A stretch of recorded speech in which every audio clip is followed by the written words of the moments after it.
सवार हुए शिकार खेलने के लिए अब आगे बढ़े हैं, तो उसी गली से होकर के गुजरे हैं जिस गली में पुराने इंद्र की इंद्राणी रहती है। वो मैया अपनी छत पर खड़ी अपने बालों को सुखा रही थी। राजा नहुस की नजर पड़ी। राजा नहुस ने देखा, वाजिबा ये तो देखने में बड़ी सुंदर है। राजा नहुस की नीयत खराब हो गई।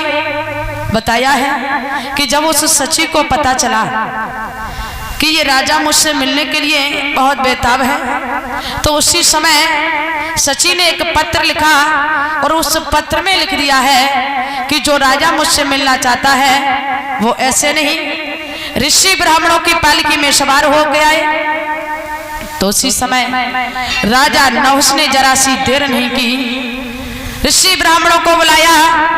राजा नहुस कहने लगे, भैया इस पालकी को इतना अच्छा सजाइए जो सची देख करके प्रसन्न हो जाए। तो उसी समय ऋषि ब्राह्मणों ने जरा सी देर नहीं की, पालकी को उठाया और पालकी को बड़े सुंदर तरीके से सजाया है। राजा नहुस ने जरा सी देर नहीं की, तो हुआ क्या,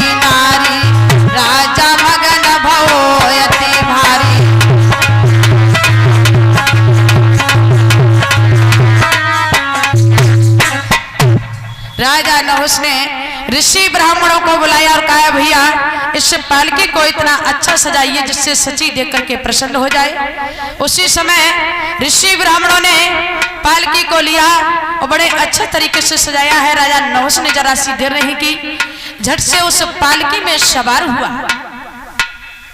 और ऋषि ब्राह्मण पालकी को उठा करके ले जा रहे हैं। लेकिन राजा नहुस इतना परेशान कर रहा है ऋषि ब्राह्मणों को, बार बार यही कहता, भैया जल्दी चलो जल्दी चलो, मुझे उस रानी से मिलना है।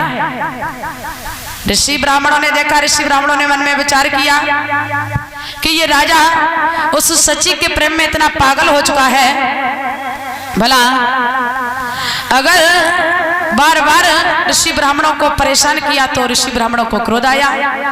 ऋषि ब्राह्मण कहने लगे, रे दुष्ट, मैं इतनी जल्दी कर रहा हूं और फिर भी तुम्हें देरी मालूम पड़ रही है, तो सुनो, आज मैं तुम्हें श्राप देता हूं कि तुम अजगर सर्प हो जाओ।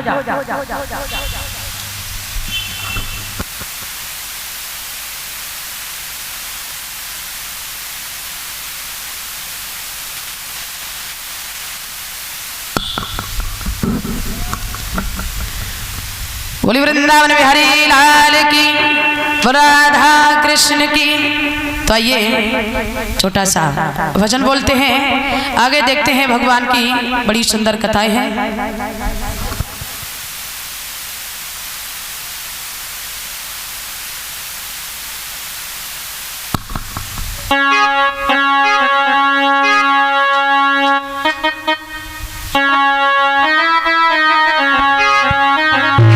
तो आइए बोलते हैं कि काहे दिल तोड़ गए,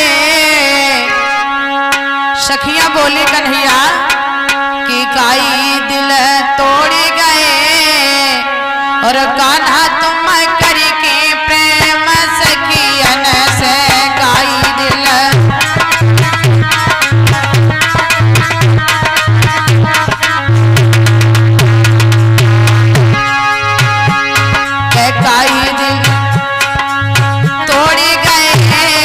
कान्हा तुम करके प्रेम सखियन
से